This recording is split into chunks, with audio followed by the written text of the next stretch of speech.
Komið sæl, þjóðbrjótt hafinn þetta ágæta kvöld og framöndan fjölbreyttur þáttur. UNICEF hefur gefið út skýrslu sem segir að árið 2030 munu 69 milljónir barna látast af sjúkdómum sem hægt að lækna. Linda Blöndal ræði þetta við Bergstein Jónsson hjá UNICEF á Íslandi. Mikil spennir á vinnumarkaði og mikil þörfur enn fleira fólki til starfa. Atvinnuleysi nú minna en oftast áður. Fjórðungur atvinnulausra háskólamenntaður. Ólafur Heiðar Helgason, hagfræðingur og blaðamaður á Viðskiptablaðinu hefur skrifað fréttaskýringu þetta, hann kemur til okkar. Og í lok þáttarins ræði Linda við Eirík Bergmann, prófessor í stjórnmálafræði það sem að gerast í Bretlandi eftir kosningarnar veru Breta innan eða utan Evrópusambandsins. Við byrjum hins vegar á árangri landsliðsins á Evrópumeistaramótinu í Frakklandi og hvað áhrif hann hefur. Til að ræða það til mín kominn Lárus Blöndal, forseti Íþrótta- og Ólympíusambandsins. Vertu velkominn. Já, takk fyrir. Þú búinn að vera út í Frakklandi, þú hefur verið að horfa á leikina. Já, ég búinn að sjá 2 leiki. Já. Og búinn að hafa mjög gaman af. Já. Fór restin þá?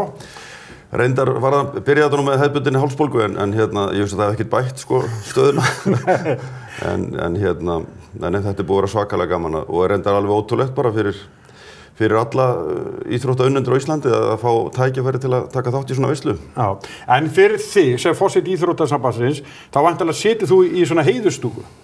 Jú, það er svona hluti að skildum þínum væntanlega. Já, það er. Og hvernig þurfum við að megið ekki sleppa ykkur þar eða eitthvað? Já, ef sú regla hefur gilt þá hefur hún alltaf verið brotin ítrekkað þannig að það er ég man nú eftir þegar á leiknum móti Austurríki sem var fyrsti leikur sem ég fór á. Þá var bara heppni held ég að það var ekki stórslys á fólki þarna þegar við skoruðum markið á lokasekúndunni því að fagnaðarlætin voru þvílík þarna voru 4 ráðherrar og margt fyrirmennar sem bara hreinlega flugu í faðm hvers annars og þannig að maður þetta var allavega menn hafa allavega sleppt sér í heiðstúkunni algjörlega og þetta er alltaf búið að vera þvílík veisla og báðir þessi leikir móti Austurríki og síðan móti Englandi þetta er ekki svona að skrifa handrit af svona góðum leikjum Nei, en þú sagðist að þú búin að sjá 2 leiki og fyrir leikur sem þú sást var við Austurríki þannig að þú búin að sjá báða sigurleikina. Já, þannig að ég þori ekki að fara út núna. Þú lofar að fara.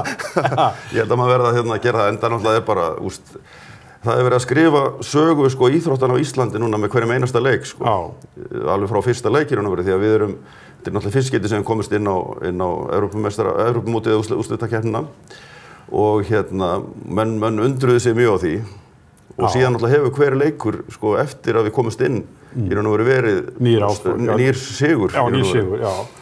En má ekki spyrja þig við langar að spyrja þig líka að liðið stendur sig alveg frábærlega vel. Já. En það gerir þjóðin líka. Stuðningsmenninni sem úti og hvernig fólk kemur saman hér og þar Arnarhóli hvað sem þetta mjög sómi að þessu öllu saman. Við höfum náttúrulega orðið þekkt fyrir ekki bara góðan leikinn á vellinum heldur líka náttúrulega fyrir frábæra stuðningsmenn sem að bæði hafa verið háttvísir og aldrei verið til vandræða og ekki síst hvað ná að gera mikið á móti miklu meiri fjölda. Og þannig að það eitthvað sem okkur að takast vel til bæði innan og utan vallar þannig að ég held og síðan það sem að gerast heima og sjá myndir af því þegar Arnarhóll bara fullur af fólki og tugir þúsunda manna það mun bara hugsa það út frá því hvar annars það í heiminum taka menn svona virkan þátt í kappleik á vegum landsins og ég veit ekki hvert áhorfið var í sjónvarpinu en ég gerir ráð fyrir því að nánast hvert mannsbarn hafi hort á leikinn til á móti Englandi. Og þetta sýnir nú kannski íþróttaáhugann sem á Íslandi og þegar vel gengur hvað íþróttirnar ná að lyfta þjóðarsálinni og ég held einmitt núna að við séum að upplifa kannski tíma þar sem að í raun og veru knattspyrnan að bara ná þjóðarsálinu upp úr ákveðinni depurð og nánast hrun einkennum, má segja. Þá langar mér svona ljósi stöðu þinnar sem forseti Íþrótta- og Ólympíusambandsins að gildi afreksíþrótta. Þetta ekki svona sönnun gildi þeirra? Hvað mikils virði fyrir þjóð? Jú, þetta bæði mikils virði út frá þessum sjónarmiðum og reyndar það margt annað sem kemur til en það alveg ljóst að Íslendingar þeir eru mjög uppteknir af árangri sinna íþróttamanna og það sama hvort að það í einstaklingsíþróttum eða hópíþróttum. Við höfum náttúrulega langa sögu með handboltan sem við höfum fylgst með og reynilega sko í ákveðnum mótum þá hefur bara Ísland og hugur allra snúist keppnina eins og að gerast núna með knattspyrnuna. Og sama hefur verið með þegar við höfum átt einstaklingar sem hafa verið á heimsmælikvarða. Þannig að við höfum náttúrulega haldið því fram og höldum því fram og ég held að menn viðurkenna það kannski almennt að íþróttir og afreksíþróttir skipta náttúrulega gríðarlega miklu máli, bæði svona fyrir okkur bara sem þjóð og líka fyrir sko svona uppeldisáhrif gagnvart því unga fólki sem að koma inn í íþróttirnar og hvatning fyrir það til þess að taka þátt. Og það nú þessi regla sko toppur skapa breidd og breidd skapa topp eins og menn hafa nú oft vísað til að það skiptir auðvitað máli hafa mjög sterkar fyrirmyndir. Það leiðir til þess að þær eru fyrirmyndir ekki bara kannski íþróttum heldur líka bara í svona hvernig þær koma fram og þess vegna skiptir auðvitað máli hvernig þær eru en við eigum mjög margar góðar fyrirmyndir sem eru hvatning fyrir krakka til þess að taka til fyrirmyndar ekki bara gagnvart íþróttunum heldur líka gagnvart bara svona lífsmynstrinu og þess vegna skiptir afreksfólk gríðarlega miklu máli og við höfum þess vegna auðvitað verið að berjast fyrir því að reyna að fá sko aukna styrki til þess að geta gert íþróttafólkinu okkar kleift að takast á við þessu erfiðu verkefni og eiga þá frekari möguleika á því að ná árangri heldur en í dag.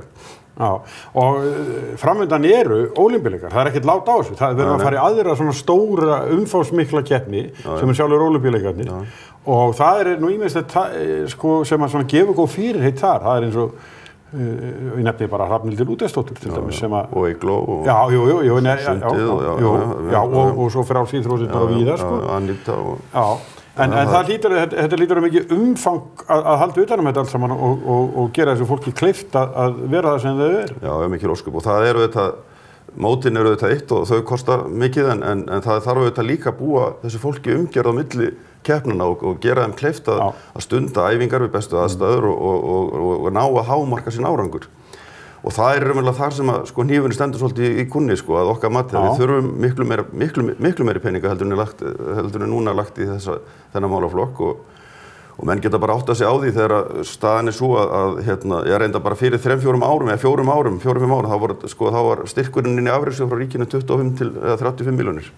Hann komin upp í 100 milljónir núna þannig að það þokast mikið en vantar mikið upp á. Já sko við erum með 32 sérsambönd.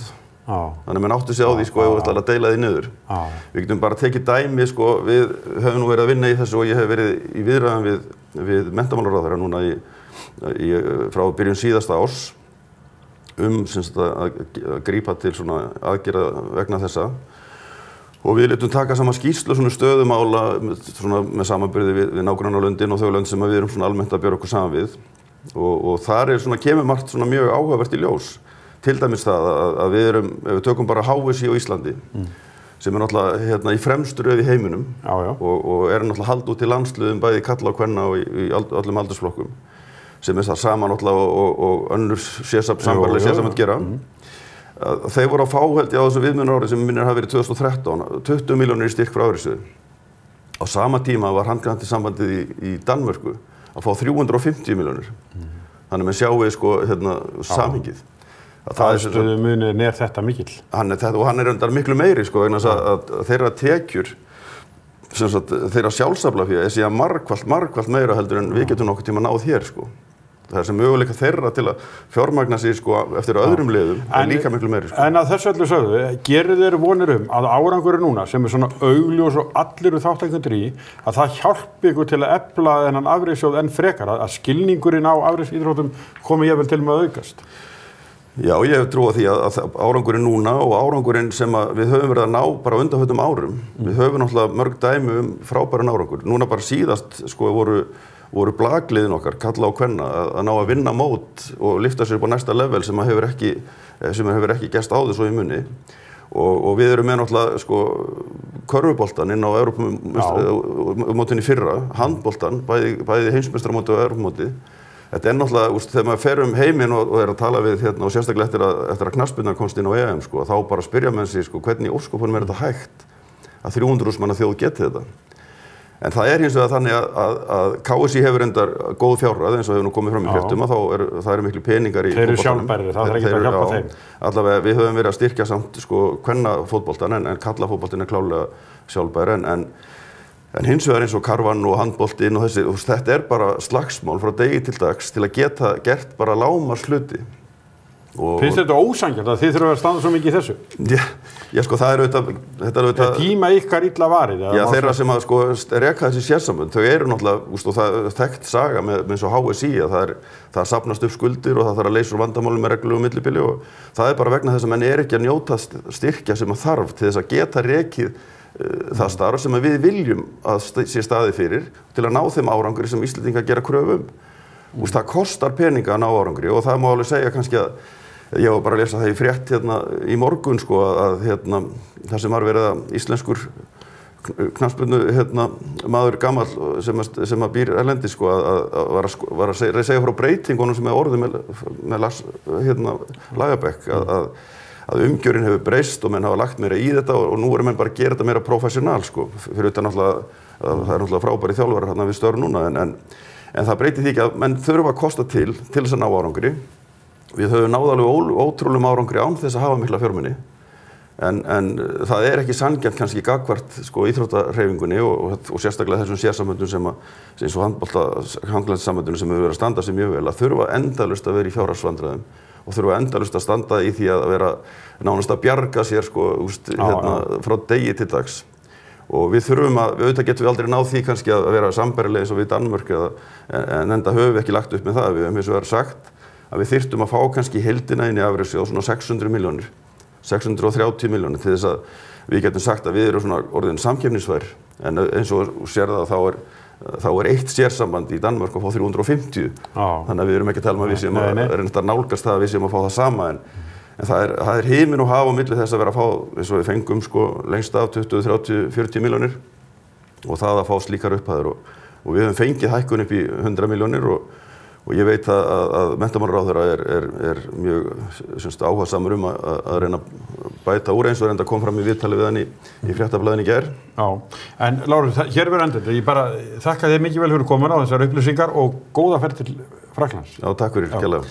Og hér á eftir ætlar Linda Blöndal að ræða við Bergstein Jónsson frá UNICEF dökka skýrslu sem var að koma út frá þeim. UNICEF, Barnahjálp Sameinuðu þjóðanna hefur birt árlega skýrslu sína og þar kemur ýmislegt fram sem að sýnir okkur að það er hægt að ná árangri í því að koma börnum til betra lífs og hvar sem er í heiminum en það er margt óunnið. Og hann er komin hingað til mín, Bergsteinn Jónsson, framkvæmdastjóri UNICEF, Barnahjálpar Sameinuðu þjóðanna hér heima. Velkomin. Takk fyrir kærlega. En svona áður við förum í innihaldsskýrslunnar á aðalatriðin þar, að það langar mig að vekja athygli á hreint mögnuðum myndböndum sem að sjá má á vefsíðunni ykkar, UNICEF og þetta eru myndbönd sem hafa verið búin til af miklu fagfólki og afskaplega vel gerð eru frá öllum heimsálfum og sýna okkur með mismunandi hætti hversu ólíkar aðstæður eru hjá börnum í heiminum, jafnvel innan sama lands og svo er eitt til að mynda þar sem var gerð svolítil félagsfræðileg tilraun til þess að varpa ljósi á þá fordóma sem eru gagnvart fátækum börnum. En við skulum sjá nokkra klippur sem við tókum saman úr myndböndum sem að UNICEF hefur látið búa til börn og fátækt. كازي بتحت 4 ساعات نقعد كاس دمه بكوباية بومباريو الخون بكوباية نقدح ببراكانا زين صار خلنا هذا حادث شجر هنا مسؤول تغير فترة ما نع ما يمسي نع مجودي ولا برودي ولا افترى ولا سلقاتنا الخون مال مهرنا أنا قارق يا خالي بيزو خنيات جن بديقم خنيات مرة قارقنا أنا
einmitt það. Þetta brot af þó nokkuð mikið af myndefni sem að UNICEF hefur látið búa til og er alveg hreint magnað að horfa á, bæði fallegt og náttúrulega sumt erfitt að sjá.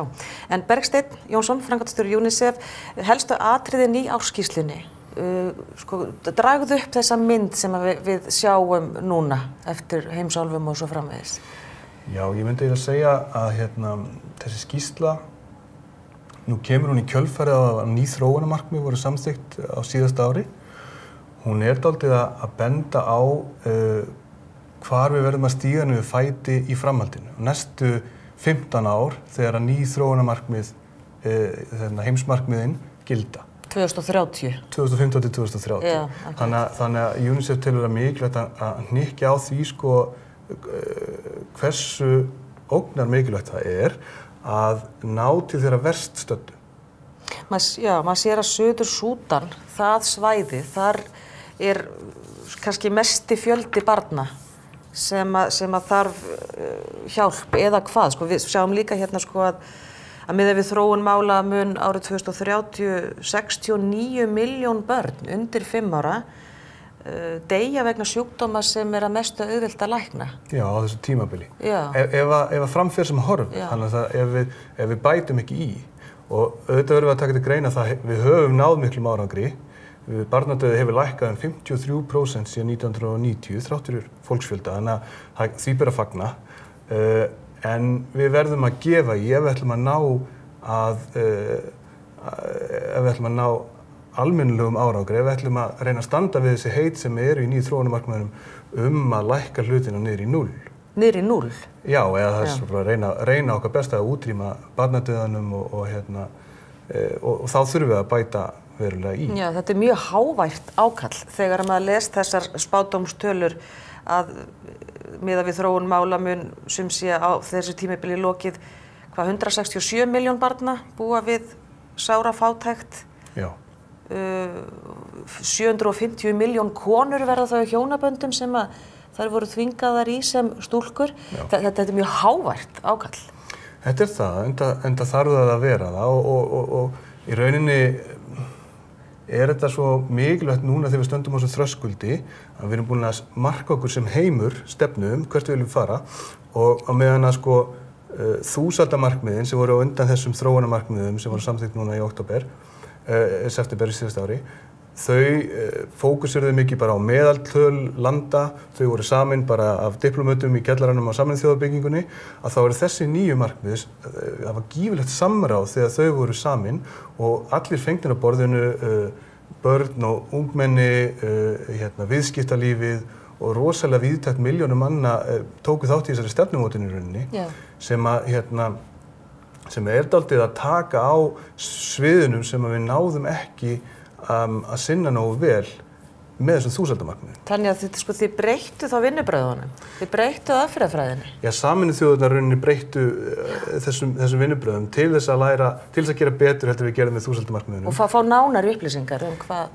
Já, þú veist, þúsaldarmarkmiðin höfðu rosalega áhrif og sárafátækt minnkaði helming og barnadauði meir en helming og aðgengi að vatni batnaði og mjög margt. En það sem að þau gerðu var voða mikið að einblína á landsmeðaltöl. Já. Þannig að það var þá viss tilhneiging hjá bara, og allir þurftu einhvern veginn að horfast í augu við þetta sem að vinna í þróunargeiranum og að horfast í augu við það að kannski voru við að fara bara rétt svo niður fyrir meðaltalið og kippa því fólki upp því það var auðveldast. Já. En nú þurfum við virkilega að beina kröftum okkar og baráttu að þeim sem að minnst mega sín, sem eru jaðarsettastir, hvort sem það landfræðilega eða innan samfélaga. Og þannig að misskipting og ójöfnuður eitt stærsta og helsta viðfangsefni þessar nýju þróunarmarkmiða.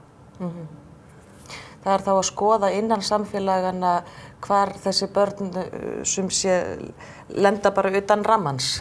Já, við þurfum að finna hópana sem að dragast aftur úr og við þurfum að beina aðgerðum okkar, stefnumótum, inngripum, baráttu að þeim sem að þurfa mest á því að halda, þeim sem erfiðast að ná til. Og hverjir eru það sem getur svona kannski lýst einhverjum? Það getur náttúrulega bara verið landfræðilegs eðlis, fólk sem einangrað landfræðilega, en það getur verið hópur sem býr við mismunun innan samfélags sem að verður fyrir fordómum, rómafólkið í Evrópu, þú veist, einhverjum bara sem standa virkilega höllum fæti í samfélaginu, konur, stúlkur, mjög mikilvægur hópur til þess að einblína á. Ég meina, ef við tölum bara barnadauðann, ef allar konur hefðu aðgengi að gagnfræðamenntun, þá myndi barnadauðinn minnka tæplega helming í heiminum. Ef það fengju gagnfræðamenntun, þá myndi barnadauði minnka. Já. Svo mikið. Því að það mun líklegra að ómenntaðra konu látist fyrir aldur frá. Eða látist fyrir 5 ára aldur. Þannig að þar erum við með mjög svona afgerandi orsök og afleiðingu hvað sko menntun og svo líf og heilsa. Mjög skýrt samhengi þar. En er erfiðast að ná kannski til hópana á það sem eru stríð? Það er mjög mikil áskorun. Já, ég meina það eru 250 milljón börn í heiminum í dag sem búa á átakasvæðum og þeirra framtíð er náttúrulega bara í mikill hættu mjög víða og UNICEF hefur unnið mjög mikið í því að reyna sitt besta til að tryggja aðgengi að menntun á átakasvæðum eins og í Sýrlandi, eins og í Suður-Súdan og fleiri stöðum. Því þetta er svo ógnar mikilvægt að þú missir ekki heila kynslóð í skort á menntun. Það er mjög fljótt að hafa mjög afgerandi áhrif á heilu samfélagi. Já, einmitt. Við viljum að leyfa okkur að spila eitt af þessum myndböndum sem að UNICEF lét gera og eitt þeirra var gert í Georgíu og það er gerð félagsfræðileg tilraun þar sem að ung stúlka er þarna í aðalhlutverki. Þú hefur séð þetta myndband náttúrulega. Já. Þetta er mjög athyglisvert. Þetta er mjög athyglisvert og svona beinir... Þessi fordómar sem að koma þarna fram. Já, beinir kastljósinu að einhvern veginn, hjartamanns og sál og hvað myndum að gera við svipaðar aðstæður. Kannski, við erum náttúrulega dálítið saklaus hérna á Íslandi en þetta, maður það virkilega gæðist inn í hjartað á sér. Maður horfir einmitt á þetta myndband og sér sko þetta er nákvæmlega það sem að myndi gerast. Mögulega. Það með leyfa ykkur hér á Hringbraut að sjá þetta og endilega horfiði á það til enda, það er ekki langt, mjög athyglisvert og á vefsíðu UNICEF má fá meiri upplýsingar en Bergsteinn Jónsson, framkvæmdastjóri UNICEF hér heima. Það var stutt hjá okkur en takk kærlega fyrir komuna og við fylgjumst náttúrulega nánar með ykkar starfi. Bestu þakkir.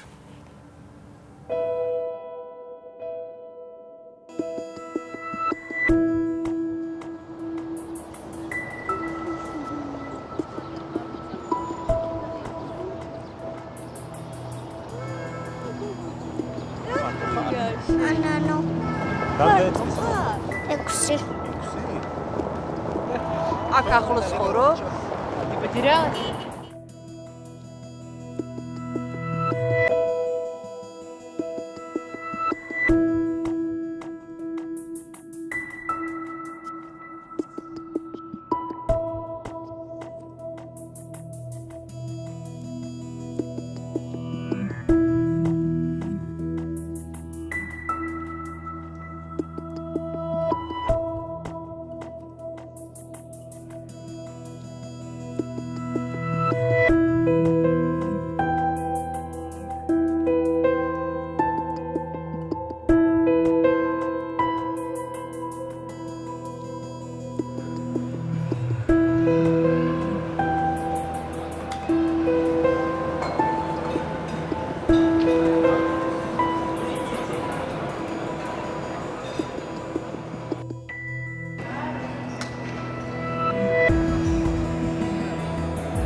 mura birot amiswal. Tachuchkani romatsvia. Netskna.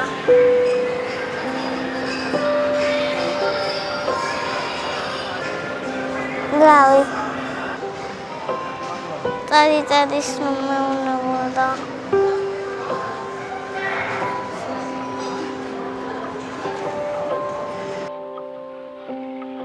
Já, þarna leiðum við okkur að spila bara í heild sinni eitt af þeim myndböndum sem að UNICEF hefur látið búa til svona hálfpartinn í tengslum við að ársskýrsla UNICEF var að koma út. Þetta myndband var gert í Georgíu, mjög athyglisvert. En næst það Sigurjón M. Egilsson, hann ætlar að tala átök á íslenskum vinnumarkaði.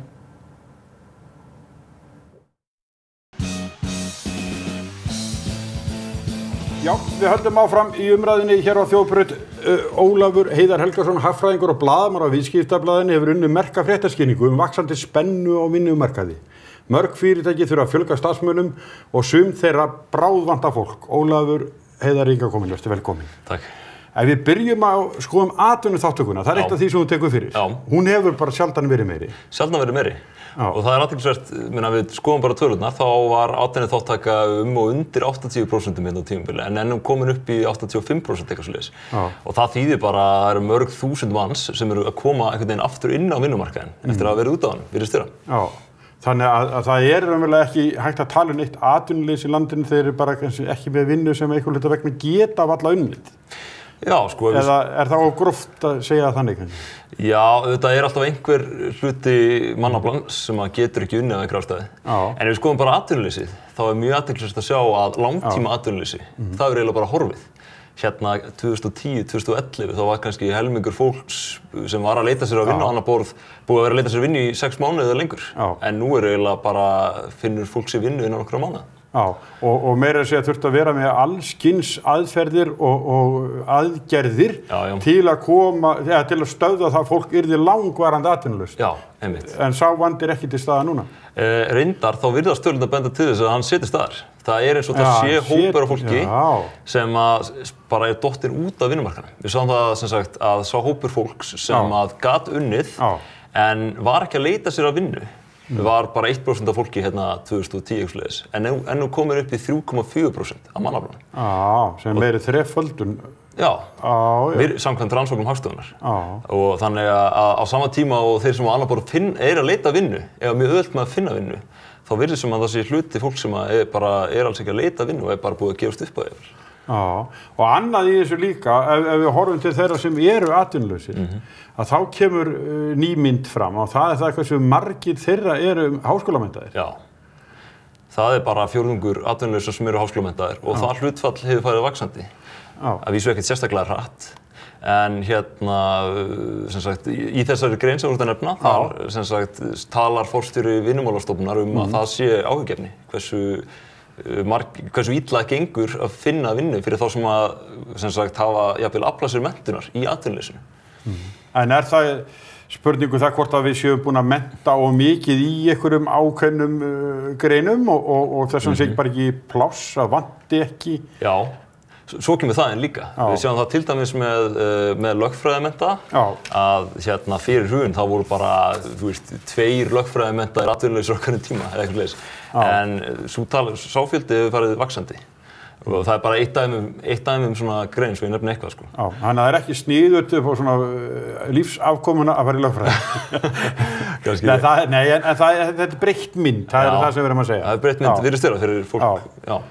En í þessu öllu saman, að þá það hérna, eins og þið sýnið hérna á grafi, það svona kostnaðurinn við atvinnuleysi, hvernig hann hefur hríðfallið eðlilega. En þetta allt önnur mynd. Allt önnur sviðsmynd. Auðvitað hefur ríkið mikinn tekið missa af því að fólk ekki að vinna að það sé ekki að borga skatta og svoleiðis. En ef við horfum bara á beina kostnaðinn við atvinnuleysisbætur, að þá hefur hann minnkað með einhverja 17 milljarða á ári frá árinu 2010 eða 2011. Og það bara jafngildir kostnaður ríkisins við alla háskóla landsins næstum því. Hann eitthvað í kringum 20 milljarðar sákostnaður. Þannig að þetta gríðarlegur sparnaður. En þá bendir væntanlega atvinnulífið svolítið á þetta. Þannig tryggingagjaldið sem þeir eru sífellt að óska eftir að verði lækkað og finnst það eigi að vera það því náttúrulega tryggingagjaldið meðal annars hugsað og kemur til að standa straum af atvinnuleysi. Já, akkurat. Og svo það auðvitað líka innspil í kjarasamningsviðræður. Auðvitað þurftu fyrirtækin að horfa fram á miklar launahækkanir og kostnaðarhækkanir vegna þeirra og þess vegna óskuðu eftir að báðu og kröðust hreinlega að tryggingagjaldið yrði að lækka á móti.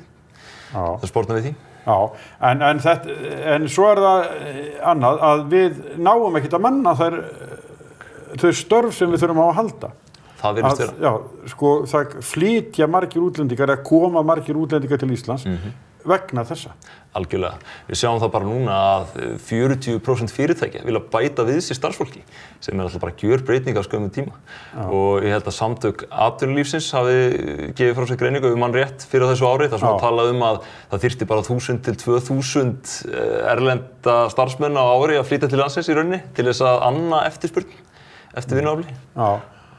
En sko, í greininni þinni, fréttaskýringunni þinni, kemur meðal annars fram, það ekki, að það eru til fyrirtæki sem treysta sér raunlega ekki í þann vöxt sem þið þyrfti að fara vegna þess að hafi ekki fólk til að vinna þau störf sem vera til. Algjörlega. Þannig þetta heftandi, þannig. Þetta heftandi stað, þetta mjög athyglisverð stað í rauninni. Þetta geti farið jafnvel að hefta bara hér, sko, hagvöxt einhverju leyti. Bara skortur á framboð af vinnuafli í rauninni. Já. En þetta, það eru, manstu, hvað margir erlendir, bara íbúar eða hafa flutninga. Þetta eru mjög mikill fjöldi. Ekki stendur hérna einhvers staðar hjá þér? Þetta eru, erlendir ríkisborgarar í Íslandi voru 27.700 á fyrsta ársfjórðungi og þeir fjölgaði 2.900 á einu ári sem 12% fjölgun. Já, þú sér það, 12% fjölgun á einu ári. Erlends fólks á Íslandi. Já, og það ekkert í kortunum sem bendir til þess að verið láta á þessu? Alls ekki. Ég meina, ef eitthvað þá geti þessi fjölgun jafnvel bara orðið hraðari, sko. Já. Virðist vera, allavega ef að, sem sagt, hagvaxtarspá rætast. Já. En þá skulum við setja upp graf sem þið gerðu líka. Það hlutfallsleg breyting í fjölda starfa. Já. Það hvernig þessi störf hafa færst til. Og þetta eiginlega svipuð mynd allstaðar. Það svona hvort þú tilur heildina, en breytingin mikil hjá konum. Já, mjög mikil hjá konum. Og það eru þetta upplýsingar, fjarskipti og gististar og veitingarestur sem þú tekur sérstaklega. Já. Þetta eru þær greinar sem mesti vöxturinn í. Já, þetta eru þær greinar sem hvað mesti vöxturinn í. Það þessar ferðaþjónustugreinar og eins og þú nefnir þá hefur konum þar fjölgað sérstaklega. Ég held að fjöldi kvenkyns starfsmanna í ferðaþjónustu hafi bara vaxið 60% af árunum 2010 til 2015. Það er gríðarlega vöxtur. En fyrir fjöldi starfsmanna í heild jóks 40% á sama tímabili. En svo líka mjög athyglisvert þarna á þessu grafi, það landsbyggðin. Já. Að landsbyggðin, landsbyggðirnar eins og margir vilja nú segja, að við erum búin að hafa miklar áhyggjur því, við erum með byggðastofnun til að reyna að halda byggð í landinu hér og þar og tekist misvel, stundum ekki, en þarna verðist eins og þetta sjálfsbrotna. Algjörlega. Svona að eiginlega bjarga mjög miklu. Algjörlega. Það talaði það ofta að eitt álver skapi 500 störf eitthvað svoleiðis. Við sjáum það á þessu tímabili 2010 til 2015 og þá sköpuðust 2500 störf í ferðaþjónustu á landsbyggðinni, eitthvað svoleiðis. 5 álver. Cirka 5 álver á þessum 6 árum. Fyrir utan allt hitt, sko. Já, algjörlega. Afleidd störf. Já, fyrir utan það þetta. En þannig að þetta bara svona eitt dæmi hvernig má skoða þetta, sko. Já, þannig að mörg af þessum byggðarlögum hér og þar á landsbyggðunum, ég ætla að segja það, það bara gjörbreytt mynd. Ég sá á einu ágætu sjónvarpsstöð INN, það bara viðtal við forstöðumann Draugasafnsins á Hólmavík. Já. Og hann sagði bara ekki meir. Íslendingar hefði verið komið ekki gera það í sumar, komið í vetur eða eitthvað. Og þarna sérðu vaxtaverkina. Þetta kemur eins og umræðu með þetta erlenda starfsfólk. Það bara fyrirtæki annar ekki eftirspurn virðist vera og bara bráð vantar starfsfólk. Og þannig kannski ágætt dæmi það að kannski sér fólk fyrir sér einhverja vaxtarmöguleika en það þarf ekki bara húsnæði, það þarf líka þá fólk til að starfa við það. Einmitt, algjörlega. Já, en þú talaði við Gissur Pétursson, forstjóra Vinnumálastofnunar og hann hefur áhyggjur af sérstaklega þessu með háskólamenntaða eða ekki? Já. Hann bara hefur áhyggjur af því eins og hann segir að hér hópur fólk sem varð atvinnulaus í kreppunni, fór í háskólanám sem tekur nokkur ár, útskrifast og sér síðan bara ekki fram á að geta fengið starf á því sviði sem það menntaði sig á. Og það auðvitað mjög leiðilegt fyrir það fólk að vera í þeirri stöðu. Já, og svo annað hérna líka, að því við erum að tala svo mikið um ferðaþjónustuna, en svona fylgiatvinnuvegur hennar er mannvirkjagerðin. Já, einmitt. Því að það ekki nóg að eins og segja, þarf ansi mikið að gera, það eru hótelbyggingar, veitingastaðir, verslanir og allt þetta sem er verið að byggja og við sjáum það bara hér í miðborg Reykjavík og við sjáum bara alls staðar, en þar er alveg ótrúlega fjölgun líka. Já. Sem náttúrulega, þeir fara náttúrulega úr engu nánast. Sko. Já, nákvæmlega, og við sjáum það, ef við skoðum bara könnun sem að er gerð fyrir, það sem er skoðað hvaða fyrirtæki vilja bæta við sig starfsfólki, þá er engin atvinnugrein þar sem fleiri fyrirtæki vilja bæta við sig starfsfólki heldur en akkúrat mannvirkjagerðin. Og það náttúrulega við mjög athyglisvert og það auðvitað óöflilegt fyrir þann geira eins og reyndar alla, en sérstaklega kannski mannvirkjagerðina, það sem eru svona miklar sveiflur. Það hlýtur að vera mjög óþægilegt að starfa í þannig umhverfi. Já, og annað líka reyndar sem að ég hef ekki heyrt neitt af athugað að eftir hrun, að þá voru líka svo mikið af atvinnutækjum úr mannvirkjagerinni seldu úr landi, allskyns bílar, gröfur og væntanlega þurft að sko kaupa þetta allt tilbaka. Já, maður býst í því, þannig að svona tæki afskrifast einhverju tíma og úrreldast og það væntanlega mikil fjárfesting í því. Já, þarna er eitthvað sem þarf að rannsaka frekar. En hvað kom þér óvart í þetta? Varstu kannski búin að gera meira og minna grein fyrir stöðun ára laðir í þessa vinnu? Sko ég verð að segja, ég gerði mér ekki grein fyrir því að staðan væri svona knöpp. Það er bara, sem sagt, umfram framboð á vinnuafli á Íslandi er bara horfið. Á sama tíma þá hefur eftirspurnin, þá er mikill vöxtur í eftirspurn eftir vinnuafli. Á sama tíma og við erum í mjög, atvinnuástandið er mjög gott, þá vilja fyrirtækin bara ráða til sín sífellt fleira starfsfólk. Já. Og eitt af því sem komið til dæmis svo óvart ef við skoðum vinnustundirnar, bara meðal vinnustundir í viku, að þá er eins og fólk bara vilja ekki, sem sagt, bara auka við sig vinnutíma. Já, rétt, ég hjó eftir þessu að vinnuvikan núna er styttri heldur en hún var. Já, hún er viðvarandi styttri heldur en hún var. Hérna fyrir hrun þá var þetta cirka 42 tímar á viku, en núna er þetta bara 40 tímar og þrátt fyrir, sem sagt, aukin umsvif, þá virðist vinnuvikan ekki vera að lengjast neitt ráði. Nei, þannig að lausnin er ekki, það virðist ekki vera tiltæk að leysa þessa miklu þörf fyrir vinnandi fólk með því að lengja vinnutíman. Já, sko, það er eflaust þannig að einhver fyrirtæki hafa beðið starfsfólk sitt að vinna lengur og auðvitað er fólk kannski mist tilbúið til þess. Já, en meðaltalið segir hitt. Já, algjörlega. Er það ekki? Algjörlega. Þetta getur líka verið langtímaþróun. Kannski vill fólk bara ekki vinna jafn lengi eins og það gerði hér fyrir einhverjum áratugum síðan. Já. Eftir lætin fyrir hrun og svo þegar kynnist breytingunum eftir hrun að það vill ekki fara aftur í sama spinnið það var í, jafnvel sko. En þetta er í sama tíma er verið að ræða styttri vinnuviku. Það er BSRB að tala 36 tíma til dæmis. Einmitt. Og samtök atvinnulífsins eru andvíg því, þau segja að það myndi bara auka launakostnað þeirra, sem er einhverju litur skiljanlegt, menn að launakostnaðar á hvern unnin tíma myndi þá vaxa. En á móti kemur að stéttarfélögin segja að það sé hægt að auka framleiðni, þannig að fólk vinni meira á styttri tíma og það eru í gangi alls konar áhugaverð verkefni, meðal annars ef ég man rétt Reykjavíkurborg sem snúa að því að rannsaka akkurat þetta. Já, en þá er það líka hitt að hvort að markaðurinn núna, það er náttúrulega búin að vera miklar launahækkanir og kaupmáttur hefur verið að vaxa, en staða núna er svolítið svona með launafólki. Algjörlega. Að verðmæti þess hægt að aukast í þessu árferði. Algjörlega, og við sjáum það að stjórnvöld hafa af því áhyggjur að ef að það sem gerist við það voru mikla launahækkanir en þessi verðbólga sem var búið að spá, hún varð ekki vegna þess að akkurat sama tíma þá bötnuðu viðskiptakjör landsins og annar ekstrakostnaði fyrirtækja lækkaði, olíuverð og svoleiðis. Stjórnvöld hafa af því áhyggjur að í næstu kjarasamningsútboði 2018 þá muni, í ljósi þessa, muni stéttarfélögin fara fram á sömu launahækkanir, en að þá verði ekki þessi hagfelldu viðskiptakjör og þessi í rauninni, Þú veit að segja að það hefur allt spilað með okkur. Það hefur allt spilað með okkur. Og fótboltinn líka. Já, ég meina, nennir einhver að tala um eitthvað annað en fótboltinn þessi bana? Jó, ég veit nú að reyna, en samt sem áður skiptir hann verulega miklu máli. Já, ég held að það tala um það jafnvel að EM-tilboð muni hafa áhrif á verðbólguna til lækkunar. Já, það er rétt, það gæti verið það. Það gæti jafnvel gerst. Auðvitað gæti það verið. En þetta eru mjög merkar upplýsingar, þetta er í viðskiptablaðinu sem kom út núna. En Ólafur Heiðar Helgason, Þakka þér fyrir. Takk sem leiðis. Og hér eftir ætlar Linda Blöndal að tala við Eirík Bergmann, prófessor í stjórnmálafræði, það sem að gerast í Bretlandi.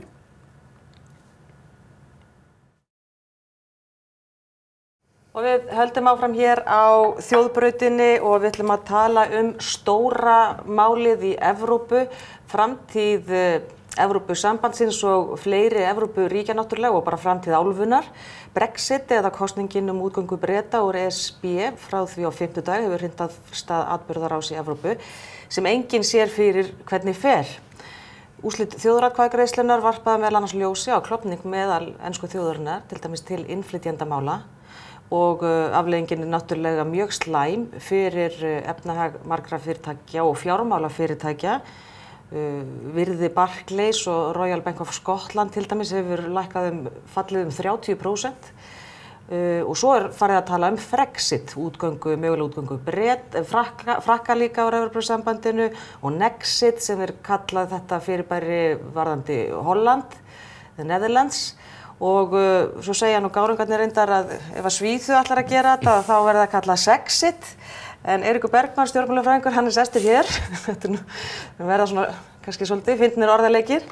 En Jón Danielsson, prófessor í hagfræði við London School of Economics, sagði hann teldi að næstu ríki sem færi þessa leið væri Danmörk, Svíþjóð og Holland. Þannig að það mörg að henda á lofti þessa dagana. Hver virðist staðan vera? Já, það þetta allt í óvissu með Bretland. Stjórnarflokkandi tveir þar virðast vera algjörlega í tætlum eftir þessa niðurstöðu, báðir. Það sé meginflokkarnir. Hver næstu skref verða virðist vera óljóst líka. Það virðist ekki vera neitt plan almennilega í gangi. Núna viku eftir atkvæðagreiðsluna óvíst hvernig 50. grein sáttmála Evrópusambandsins verður beitt. Sem útgöngugreinin. Útgöngugreinin. Hvort að hvernig ríkisstjórnin muni fara fram á og það athyglisverða er að Evrópusambandsleiðtogarnir virðast einarðari í þeirri afstöðu að Bretar séu að fara heldur en Bretar sjálfir. Já, akkurat. Vegna þess að þessi þjóðaratkvæðagreiðsla hún náttúrulega svolítið tæp, en það sem er að gerast að Bretar virðast vera að reyna að draga í land. Já, það gerðist strax bara að morgni eftir kjördag þegar niðurstaðan lá fyrir að þá virtust útgöngu sinnar hlaupa frá flestum sínum loforðum strax í upphafi. Það var lofað gríðarlegum upphæðum inn í heilbrigðiskerfið breska, peningum sem að sagðir voru fara úr ríkissjóðunum breska til Evrópusambandsins og Þetta taka þá og setja þá þarna yfir, 100 milljóna punta.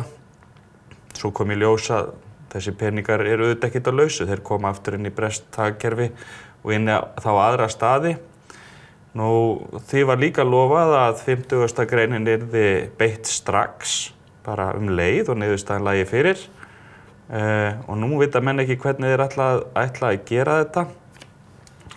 Og svo virðist vera sem ekki aðeins þeir sem voru fylgjandi áframhaldandi veru heldur líka útgöngusinnarnir séu í áfalli yfir niðurstöðunni. Þetta aldrei fyndið að þetta skuli koma báðum hópum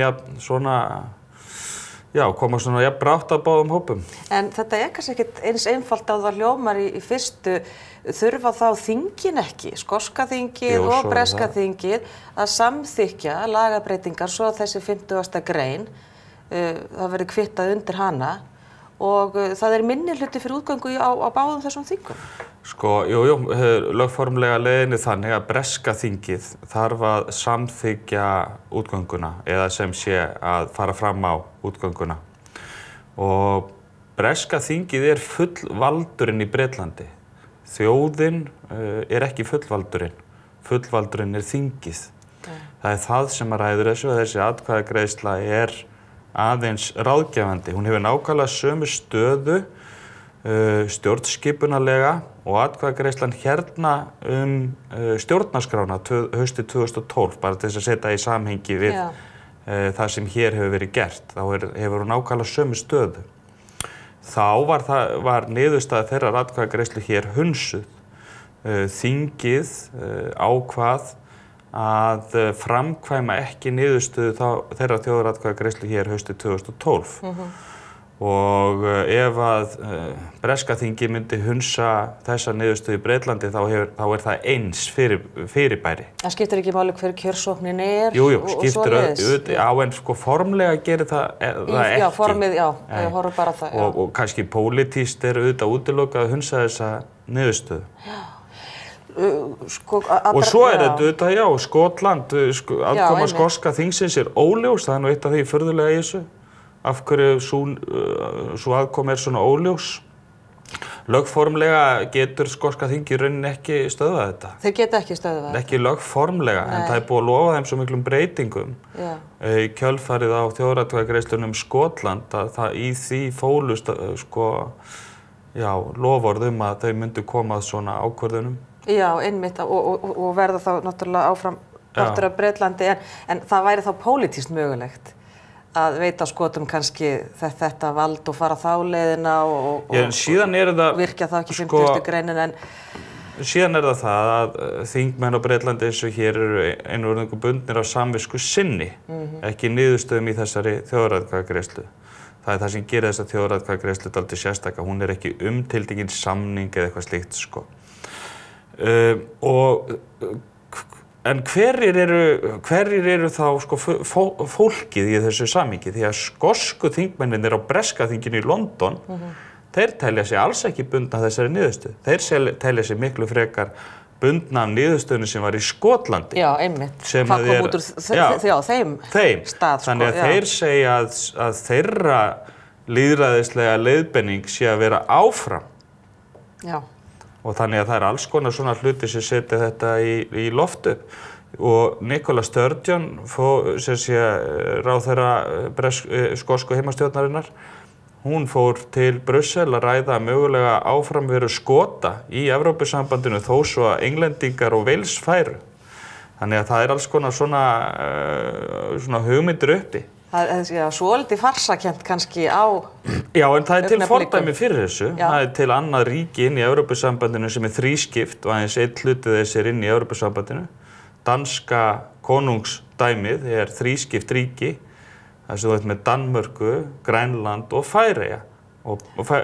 Og bara Danmörk í Evrópusambandinu, Færeyjar og Grænland fyrir utan og þetta væri þá svona öfug Danmörk, þar sem að Skotland, sem minna ríkið í ásamt Englendingum, myndi þá vera eftir í Evrópusambandinu meðan England færi út. En þetta ákveðið vandamál því að Spánverjar vilja þetta alls ekki. Nú. Það út af því að þar þetta sjálfstæðisbarátta tveggja ríkja sem eru í spænska ríkjasambandinu. Katalóna og Baska sem að getur séð þar ákveðið fordæmi, þannig að vandamálin eru út allt. Þannig að þú ert að tala svona slettið svona spillover effekt sko, þetta myndi náttúrulega smita út í önnur lönd bara hugmyndafræðilega séð. Þannig að er það kannski stærsta verkefnið að stoppa þessa þróun? Ég heldur getur ekki... Og það æskilegt? Þegar þú búin að bjóða fólki upp á að kjósa hvort að Bretlandi eigi verið í Evrópusambandinu eða ekki og niðurstaðan liggur fyrir, þá verður þetta bara að fylgja henni. Og það það sem Angela Merkel segir. Hún segir það þýðir ekkert að kjósa aftur, það þýðir ekkert að breyta niðurstöðunni, Bretar eiga bara að drífa sig út og semja það strax. Það eru Bretarnir sjálfur sem eru vaklandi í málinu. Og þannig að gagnvart Evrópusambandinu þetta sjálfur sér ekkert svo flókið mál.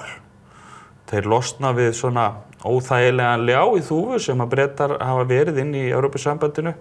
Þeir hafa dregið lappirnar í allri svona áframþróun bandalagsins og stjórnvöld í París og Berlín gráta það þurrum tárum að Bretar fari út. Já, fengu þarna, ekki undan þá frá evru upptökunni? Jú, og hafa svona verið á bremsunni með mjög marga þætti og sömdu þetta þarna ákveðna svona undanþágur sem að þeir sem sé felldu þá núna.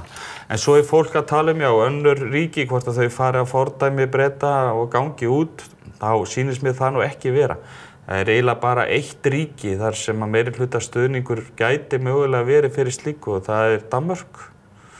og umræðan ekki mjög hávær þar og Frakkar fara aldrei út úr Evrópusambandinu, aldrei nokkuð tímann meðan að það verður til í einhverju mynd. Þeir stofnuðu Evrópusambandið. Það voru 2 Frakkar sem stóðu að þessu, þetta franskt bandalag og þetta grundvöllur allra franskarar utanríkisstefnu að vera í Evrópusambandinu. Það ekki séns að þeir séu að fara. En ekki styrkur flokka, sko, hægri flokka, Le Pen og allt þetta orðin það mikill að þeir bera ekkert kannski eitthvað virðingu fyrir því og fara bara ef þeir vilja fara?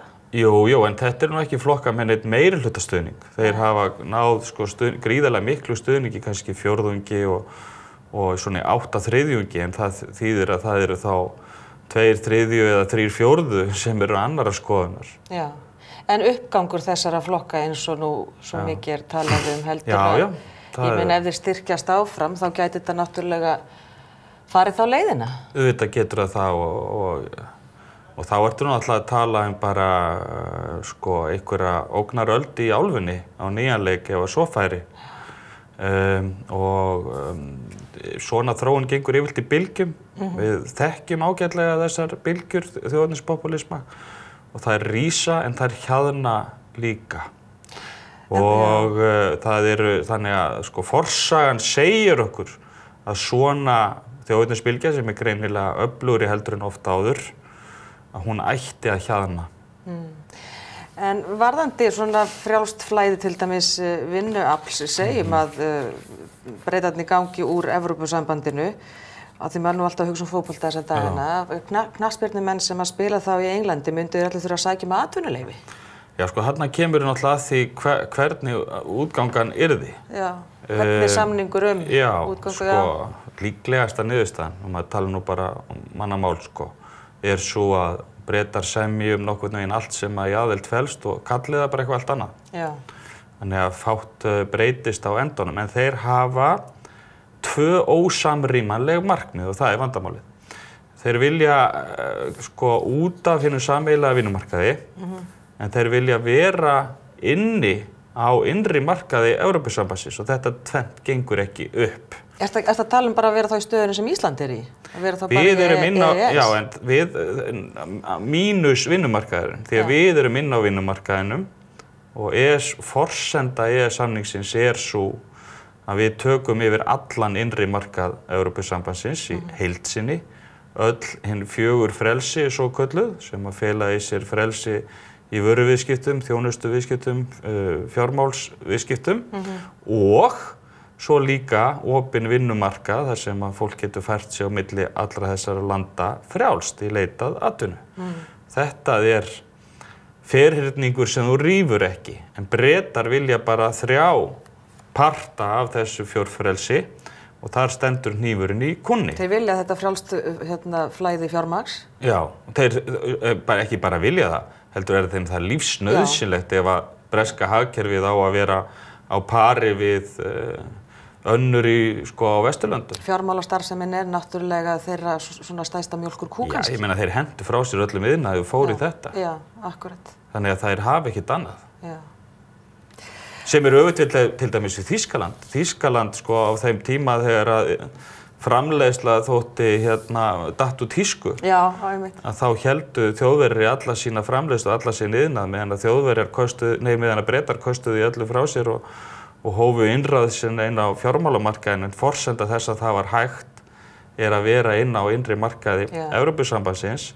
Þannig að ef þeir ætla út úr honum, þá þurfa þeir að finna eitthvað nýtt til þess að undirbyggja breskan efnahag sem að ekki augljóst hvað Þannig að líklegasta niðurstaðan svo að þeir muni þurfa að kyngja þessu.